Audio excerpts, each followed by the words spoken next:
Setting in literature can do a number of things. It can set the mood.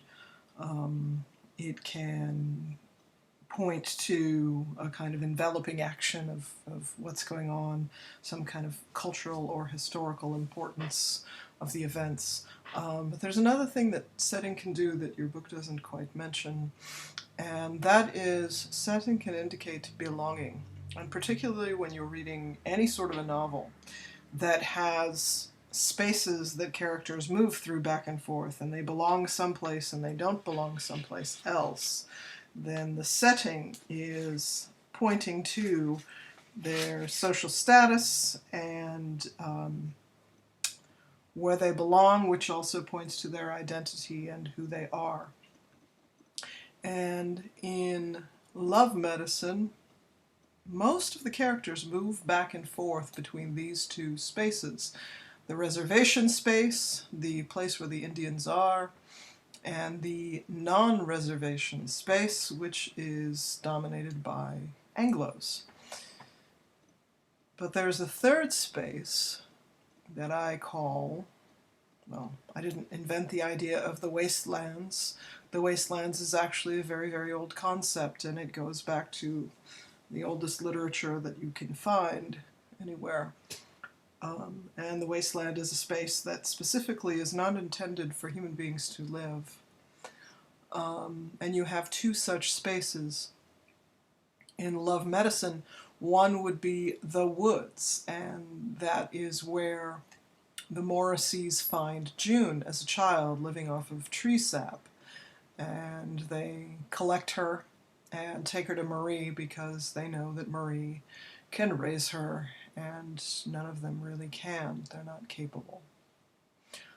So this is where June is found, in a space that is the woods. The island is the space where Moses Pillager lives, and Moses Pillager doesn't get out much because he was put there to be protected. And he's lived there all by himself with a bunch of cats. But he knows Nanapush, Lulu's uncle. They're actually related. And so Moses sometimes visits Nanapush in the reservation, and then he goes back to the island. So there's a little bit of movement there. But Moses can't really go about the world. Moses doesn't speak English, and by the 1950s or so, most of the Indian languages were kind of illegal to be spoken. They had a very difficult time trying to save their languages under colonialism. Okay, so let's just look at some of the examples of others. Here we go. As a child, June fended for herself in the woods. The Morriseys rescue her and bring her to the reservation to be raised by her Aunt Marie. When Marie's children nearly kill her, Marie sends June to the woods to be raised by Eli, Nectar's brother. So she's going back into the woods to live with Eli and to be cared for. Marie begins life on the reservation, and in her story, Saint Marie, she's heading toward the convent. The convent is another one of those little bubbles, isolated spaces, because the convent is one of those spaces that is run by Anglos, but does not serve, well, directly, does not serve Anglos. So it's a convent that is run by white nuns, and it is to serve the Indian population, so to speak. And Marie is beaten and abused by Sister Leopolda, and Sister Leopolda wraps her hand, after she's stabbed through her hand, wraps her hand in a piece of pillow and sends her on her way. And Marie runs out of there, and as she's running down the hill, Nectar is headed up to sell his geese. And there's also, of course, the story you know later called Flesh and Blood, where Marie returns to the convent to visit Sister Leopolda. What else do we have here? The book starts, actually, in the Anglo space with June out in the oil boomtown, and we know that June is getting ready to buy a bus ticket, or she's bought her bus ticket. She's getting ready to take the bus and go back home onto the reservation.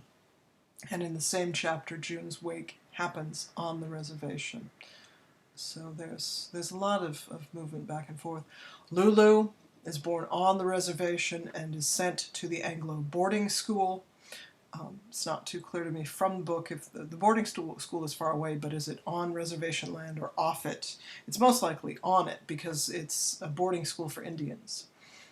Again, one of those spaces that is run by Anglos. Her uncle Nanapush brings her back to the reservation. At a certain point, Lulu is heartbroken when Nectar takes Marie. Lulu was expecting Nectar to court her. So while she's heartbroken, she goes to Moses Pillager off on the island in the wasteland area. She stays with him. And Moses doesn't leave the island because he kind of can't leave the island. He has no way to survive off of it. And Lulu is concerned because she's getting ready to have a baby, and she doesn't want to raise a baby on the island. She knows that the baby's going to need more resources. And the baby is, of course, Jerry Nanapush. Moses won't leave, so Lulu goes back to the reservation to raise Jerry herself. Other characters also have this sort of outside-inside transition. Nectar was born and raised on the reservation, but he attended the Indian boarding school run by Anglos with Lulu, and I believe he graduated from it. Nectar adventured into the Anglo cities as a man. He can go about the world on his own. But he found that the Anglos just wanted to depict Indian deaths by using him. They wanted to paint him, and they wanted to film him committing suicide. Let's see. His story mostly takes place on the reservation, but he sort of comes into his own later in life.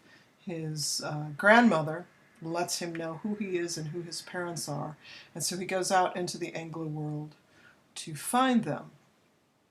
And he finds Jerry, his father, and being with his father, he begins to see all the similarities, all the things they have in common, and he gains strength.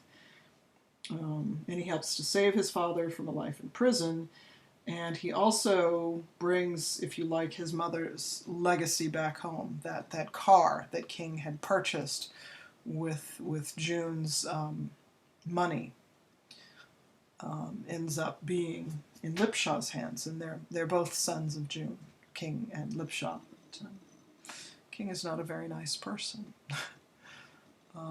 What else do we have? Teenaged Albertine, also for a time as a teenager, runs away from home, runs away from the reservation. She meets Henry Lamartine Jr. when he just came back from Vietnam. And of course, Henry Jr. has been off to Vietnam, so that's very far away. And also in the first story, parts 2, 3, and 4 of the first story, that story begins with Albertine being off in the Anglo places as well. She's in college. She's a college student. She's studying to be a nurse. And in those days, in the 1980s, Native Americans did not have money to build colleges. So the Indian children who performed well in school and were able to get themselves into college, they had to go away to do that. It's not so much the case now, largely, unfortunately, because of the casinos. The tribes that have money now, they only have been allowed by the U.S. government to earn that money through gambling, which is unfortunate. Anyway, so my point is, I suppose, that identity is obviously a really, really big point in the story, because the characters, all of them, they cross this boundary between reservation and not reservation many times, and each time they do so, something about their lives changes. Actually, whether it's crossing out of the reservation into the Anglo place and back, or for Marie in particular, it's about crossing the reservation into Anglo run space inside of the reservation and coming back out. And this tells them about themselves. And you could say that this is meant to just build character, but you could also say that this crossing, right, from the reservation space into the non-reservation space is almost an enveloping action, because it is a commonplace among Native Americans that who they are and how they see themselves is going to be shaped by these crossings.